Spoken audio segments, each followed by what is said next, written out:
Welcome to the National STEM Championship 2023. I'm Sonia Chu. Now, we're in the midst of the quarterfinals, but first, if you missed last week's episode, let's take a look at this.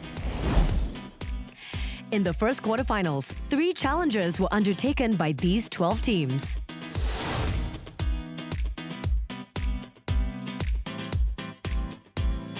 From figuring out how not to crack an egg to finding out the mass of a ball sealed in a tube, the teams survived the challenges thrown at them. Today, another 12 teams face 3 fresh new challenges that will test them to their limits. And at the end of this episode, we'll find out who moves on to the semi-finals. Right now, it's time to meet the 12 teams that are going into the quarterfinals. They are Anglo-Chinese School Independent, Bedok Green Secondary School, Chongqing High School, Maine, DPS International School, Global Indian International School, East Coast Campus, Madrasa Al Arabiya Al Islamia, Methodist Girls School, Naval Base Secondary School, Raffles Girls School, Raffles Institution, St. Joseph's Institution, Zhonghua Secondary School. First up, it's the Take Flight Challenge. As the name suggests, teams will have to make an object fly, but without the help of any magical spells. Just watch and you'll see what I mean. In the Take Flight Challenge, teams are asked to create a flying machine that can stay afloat as long as possible. There are 4 forces of flight to consider: lift, weight, drag, and thrust. Lift is the upward push that helps objects stay in the air. Weight is the force caused by gravity. The force of drag is the resistance that pulls on objects, slowing them down and making it harder to move forward through the air. And finally, thrust is the pushing force that propels objects forward, helping them move through the air.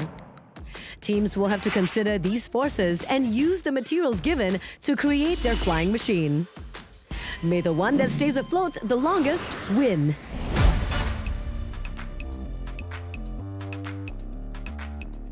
Students had to apply a few concepts on fundamental physics like Newton's laws, concepts like energy sources, how do you prevent things that you don't want to happen, how do you accelerate things that you do want to happen. Students also had to think about engineering challenges like time constraints, making prototypes one step at a time, increasing things, reducing some parts of what they have.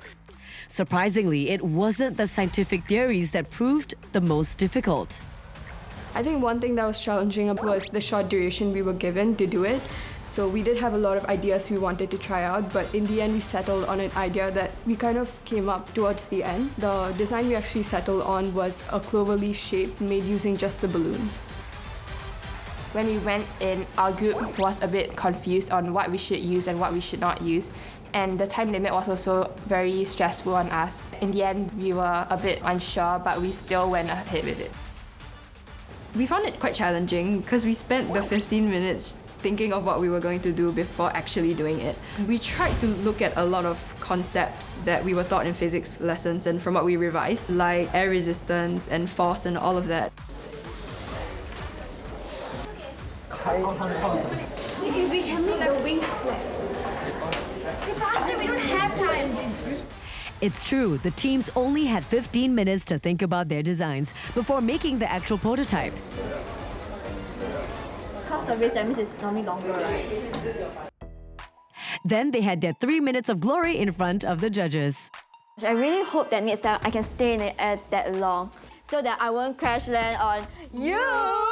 I am Dan, the flying man, the flying man. But then, how are you going to fly? It was quite interesting that some of the students even had some songs incorporated, and then there were also others that, it was amazing to see the different contraptions that they created. The only 2 forces that mattered were lift and weight.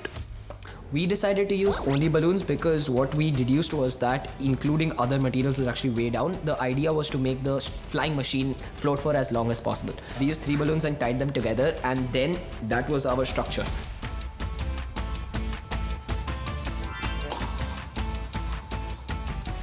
we focused more on the upthrust of it. So our design consisted of a balloon inside a cup. So what the cup does is it helps to direct the force exerted by the air onto the ground. So this means the balloon is pushed up. So it's not like an erratic format where you just release the balloon and let it fly all over the place. So Although it looked simple using the balloon and a cup, but I think they were able to actually let it float for quite long because they incorporated propulsion element where, when the air was slowly released, I think that's when it was able to take flight successfully. We apply concepts that we learned about air resistance, about weight, about forces. A factor that affects the time that it stays afloat is, of course, air resistance. By having a paper, since a larger surface area would mean more air resistance, this will allow the prototype to stay afloat for a longer time.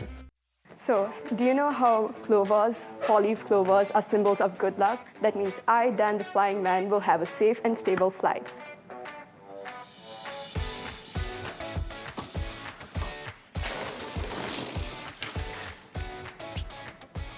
See, this is a plain paper, and as you can see, it clearly has more surface area. This crumbled one is of the identical mass and density with a much lower surface area. Now, if we hold these up to the same spot and drop them, the paper takes a way longer time. We all constructed our craft out of lightweight materials such as paper, wood, and the balloon. This is because a lighter craft would have a lower terminal velocity. This lower terminal velocity means that it falls to the ground at a slower speed. By Newton's second law, if direction of motion going down and direction of force, which is here, air resistance, is in opposite direction, air resistance going up, direction of motion due to gravity is going down, it's in opposite directions, hence the object decelerates and it will stay floating in the air for a longer time. Looking at some of the contraptions, I didn't think that it would actually float quite long, but actually it did, and I think it shows how the students actually successfully incorporated the scientific concepts that they learned from school. I think one of the biggest misconceptions people have about STEM is that there's only one right answer. But as we can see, even in the Take Flight Challenge, there were multiple correct answers. So we start realizing that there's a lot more thinking to be done, a lot more ingenuity, a lot more imagination that actually goes into STEM. Congratulations, teams. Their creativity gave flight to many of their ideas, literally. Now, in the second challenge, they get to play around with some plasticine. But first, we're off for a break. See you soon.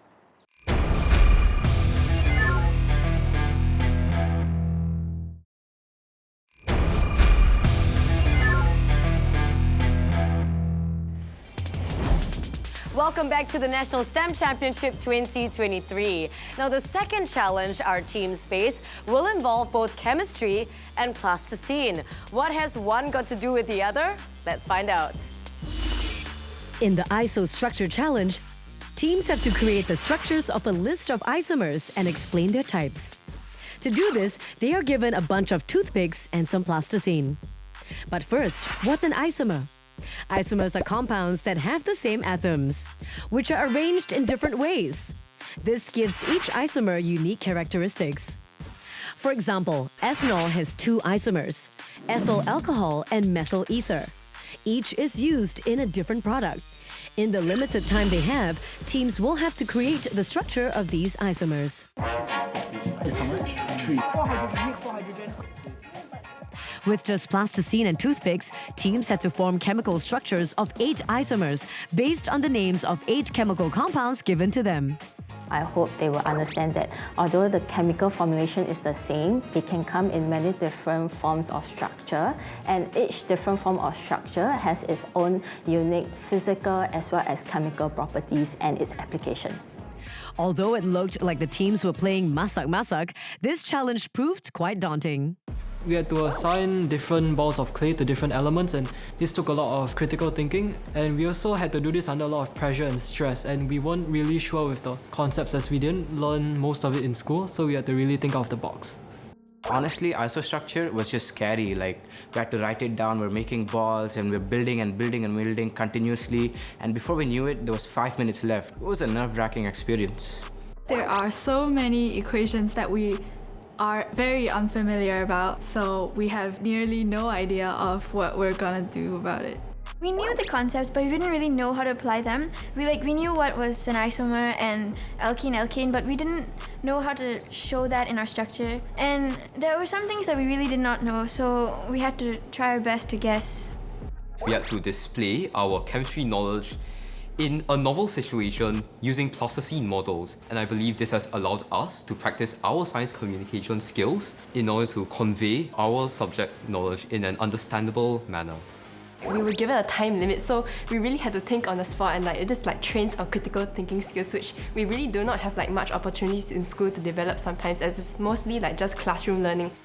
These challenges all have one thing in common, which is a mega time crunch. So you really have to go in knowing what you are going to do and really work on it as soon as possible and get it done as quickly as possible and plan out what you're going to do for your presentation.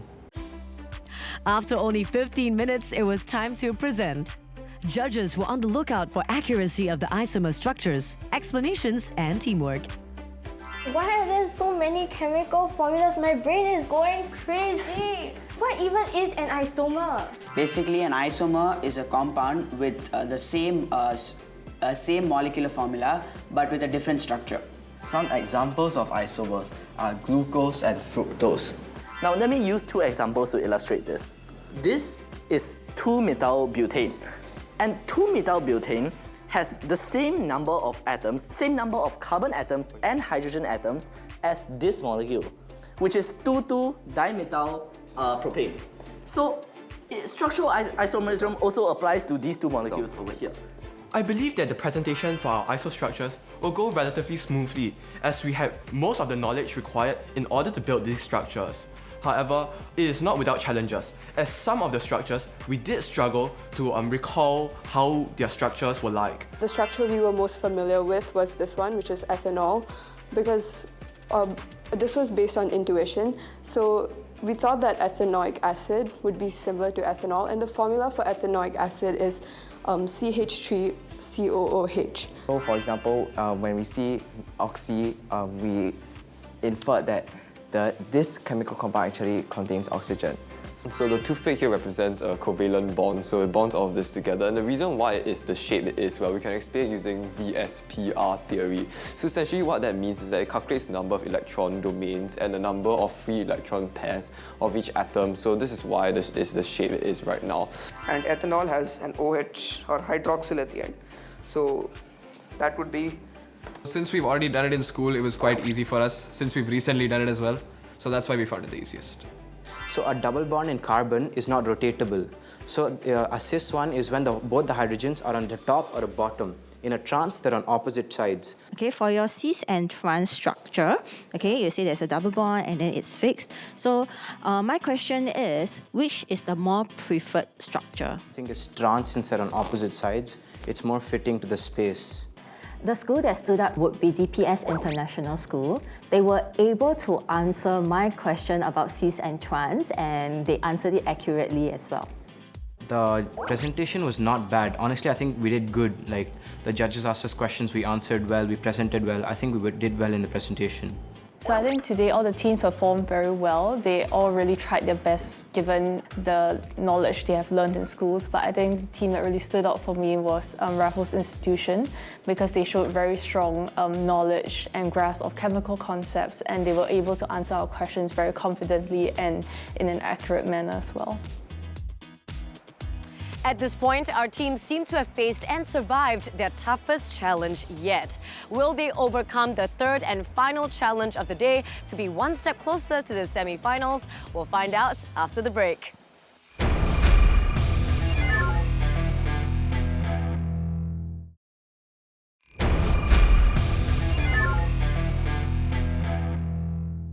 Welcome back to the National STEM Championship 2023. It's the second quarterfinals and we are down to the last challenge. Will our teams be able to figure this out? I gotta say, there's something mysterious about this one. In the Unfurl the Mystery Cubes challenge, teams have to estimate the mass of 2 mystery cubes and the lengths of the cubic cavities inside each cube. Cube A and B are identical, but Cube B holds water. The density of water is given as 1.0 grams per centimeter cubed, and the acceleration due to gravity is 9.8 meters per second squared. One way to discover the mass of a cube is to use the principle of moments. When the scale is balanced, the total clockwise moments about a point equals the total anti-clockwise moment about the same point. This understanding of the principle will help the teams solve for the mass. But that's just half of it. The teams still have to find the length of the cube by using the density formula. But with only limited materials given, teams will be racing against time. These two objects are 3D printed. They have a square hole inside. One of the cube, we filled it up with water. Okay, the other one, no water, so air. And the challenge for the student is they're supposed to find the mass of this cube together with the hollow cavity, the dimensions of that. Although this mystery cube challenge was a head-scratcher for the teams, they still tried their best to solve it. For the challenge, at first we did not know what to do. Like honestly, looking at the materials, we were all quite confused, and I think that led to us being a bit frustrated and not exactly cooperating. But we realized really quickly that this is not the way to go. The materials which were given were rather limited, so we had to try to make the best use of materials in order to come up with a value which we could then present to the judges. No, we need to drop it and then we find out the mass, right? Drop? But how? We don't have time. There were many unknowns when we were given the challenge. We were quite taken aback by the fact that we had to calculate and come up with an experiment. We had not really seen that before. Due to the time constraint, we were panicking, so we knew what to do, but we couldn't apply it. Whichever one sinks lower will have the higher mass. What's the straw for? We saw a lot of the materials provided. We were quite confused because there were a lot of distractors also.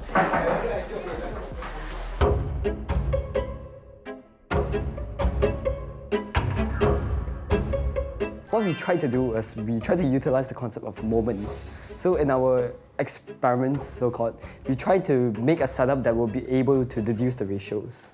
It's how it's bent over, like a seesaw type of thing. So this basically is just we applied moments to this as sum of clockwise moment equals to sum of anti-clockwise moments about the same pivot. So that leads to how we found out using principles of moments. And after balancing the cubes, we knew that the one with water had to be nearer to the pivot as it was heavier.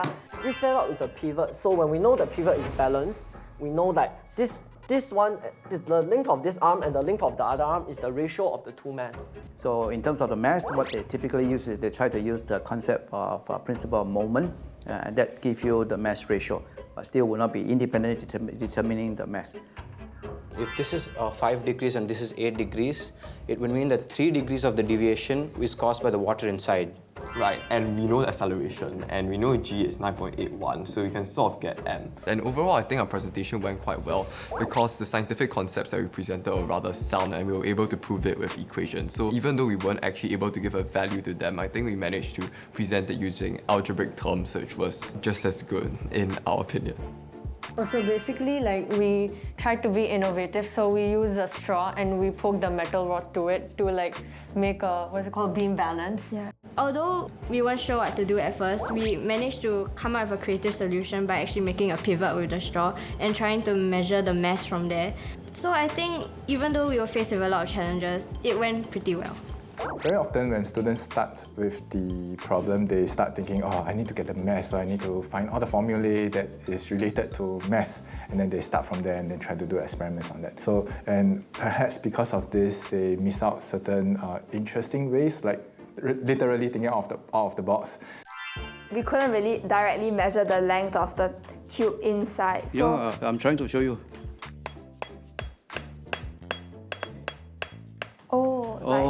find the spot where the... Yes. Oh.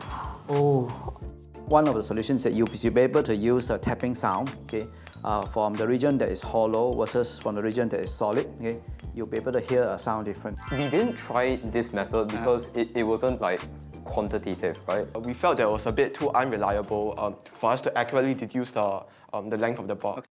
So if I hit this part of the cube, it'll make this sound, but if I hit this part of the cube, it'll make this sound. It's a slightly different sound. So if I hit from here to here, I can estimate that the length of the part I hit is around 2 cm, so 2 cube is 8. We used light to kind of see where it bounced off.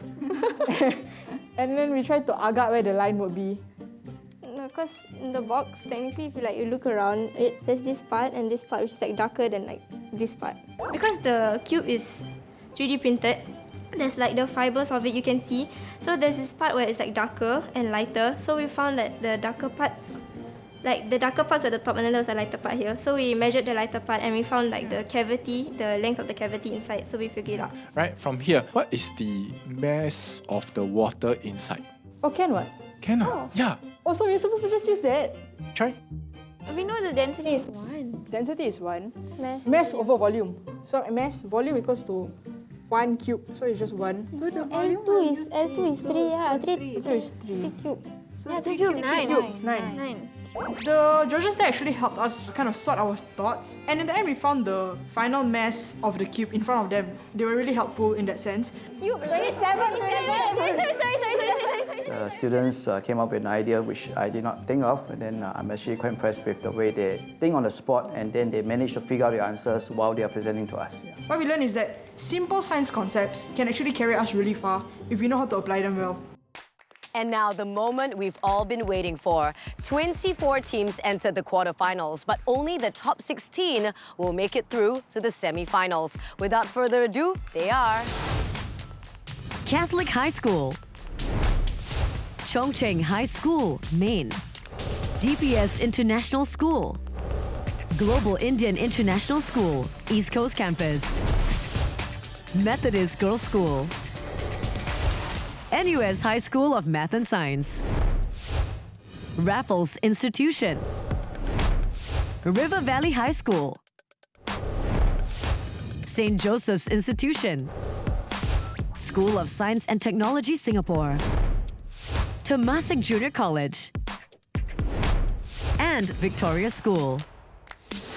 But wait, some of you might have realized that although I mentioned 16 teams will be making it through to the semi-finals, I only announced 12 earlier. Well, there's a twist to this year's format. For the first time ever, we'll be introducing the wildcard round to the National STEM Championship. The 12 teams that did not make it through to the semi-finals will get a chance to battle it out in the wildcard round. And they are Anglo-Chinese School Independent, Bedok Green Secondary School, CHIJ St. Joseph's Convent, CHIJ St. Nicholas Girls' School, Hua Chong Institution, Madrasa Al Arabiya Al Islamia, Nanyang Girls High School, Naval Base Secondary School, Raffles Girls' School, Springfield Secondary School, Yishun Town Secondary School, and Chonghua Secondary School. Great job, and all the best teams. You're now one step closer to becoming the National STEM Champion 2023. Now stay tuned because next week we're on to the wildcard round where only the top 4 teams will make it through to the semi-finals. We'll catch you next time.